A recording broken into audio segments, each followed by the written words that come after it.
रानी की जय हो। बैठिए युवराज। ये देखिए दादी, भारत में किसी ने एक आरटीआई लगाई है। कैसी आरटीआई राजकुमार? आरटीआई में लिखा हुआ है कि भारत कब और किससे आजाद हुआ। 14 अगस्त और 16 अगस्त 1947 को भारत का शासक कौन था? 25 जनवरी और 27 जनवरी 1950 को भारत का शासक कौन था? ब्रिटेन का शासन किस तारीख को भारत से खत्म हुआ? और क्या ब्रिटिश और उनकी आने वाली पीढ़ी का भारत पर किसी भी तरह का अधिकार है? लेकिन भारत सरकार ने इस आरटीआई का कोई जवाब नहीं दिया और आरटीआई लगाने वालों का दावा है कि आज भी भारत पर आपकी ही हुकूमत चलती है। क्या ये सच है दादी? हमारे पूर्वजों का सपना था कि दुनिया पर उनके वंशजों की हुकूमत बरकरार रहे। मैं तो अब बूढ़ी हो चली हूँ और आने वाले समय में इस महान सिंहासन को तुम्हें ही संभालना है। इसीलिए ये राज की बात बताना तुम्हें अब जरूरी हो गया है। बेटा, सच तो ये है कि आज भी भारत, पाकिस्तान, बांग्लादेश, ऑस्ट्रेलिया, दक्षिण अफ्रीका समेत दुनिया के आधे से ज्यादा देश हमारे गुलाम हैं। ऐसा कैसे हो सकता है दादी? भारत और पाकिस्तान को तो हमने 1947 में ही आजाद कर दिया था।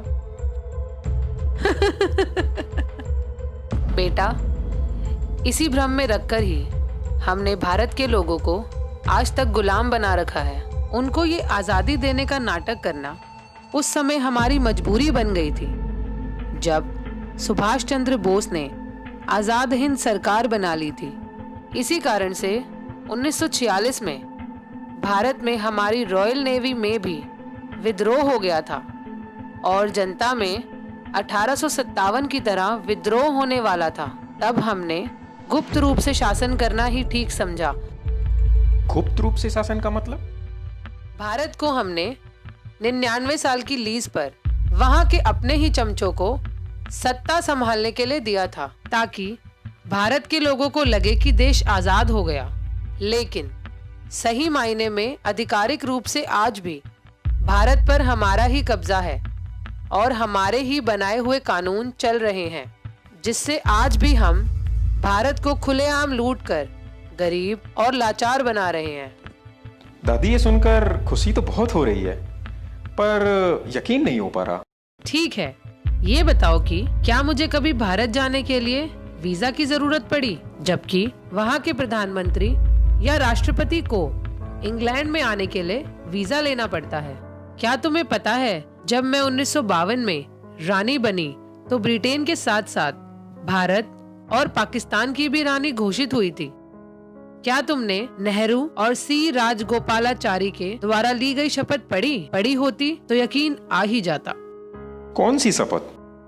राजगोपालाचारी ने 21 जून 1948 को भारत का गवर्नर जनरल बनने पर शपथ ली थी कि मैं चक्रवर्ती राजगोपालाचारी गंभीरता के साथ इस बात को पक्का करता हूँ कि मैं हिज मैजेस्टी किंग जॉर्ज 6 और उनके उत्तराधिकारी के प्रति विधि के अनुसार वफादार, निष्ठावान रहूंगा और उनके प्रति पूर्ण भक्ति रखूंगा। और मैं चक्रवर्ती राजगोपालाचारी इस बात को गंभीरता के साथ पक्का करता हूँ कि मैं गवर्नर जनरल के पद पर हिज मैजेस्टी किंग जॉर्ज 6 एवं उनके उत्तराधिकारियों के ठीक प्रकार से सत्यता के साथ सेवा करूंगा। देखा, अगर भारत 15 अगस्त 1947 को आजाद हो गया था तो सी राजगोपालाचारी ने 21 जून 1948 को मेरे पिताजी के नाम की शपथ आखिर क्यों ली? चलो दादी, मान लिया कि 15 अगस्त 1947 को दी गई आजादी झूठी थी, लेकिन 26 जनवरी 1950 में तो भारत के लोगों ने ना खुद का संविधान बनाकर अपने देश को गणतंत्र घोषित कर लिया था। उसके बाद तो उनको आजाद मानना ही पड़ेगा। बेटा, तुम बहुत भोले हो। गणतंत्र शब्द का मतलब भी नहीं समझते। गणतंत्र का मतलब मालिक बनना नहीं होता। वहाँ का संविधान हमारा बनाया हुआ एक कानून ही तो है, जिसका पालन वहाँ के हर एक आदमी को करना ही पड़ेगा। इसको समझने के लिए ये देखो, इंडियन इंडिपेंडेंस एक्ट 1947, इसमें सेक्शन 6 क्लॉज 3 को पढ़ो।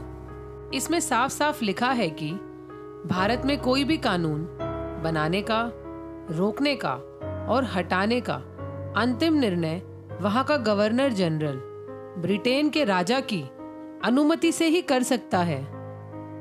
वहाँ का संविधान भी एक कानून ही तो है जिसको हमारी अनुमति से गवर्नर जनरल सी राजगोपालाचारी ने 26 जनवरी 1950 को मान्यता दी थी। इस समझौते के तहत हम जब चाहे 99 साल की लीज और संविधान को रद्द करके भारत में दोबारा से सीधे सीधे शासन कर सकते हैं।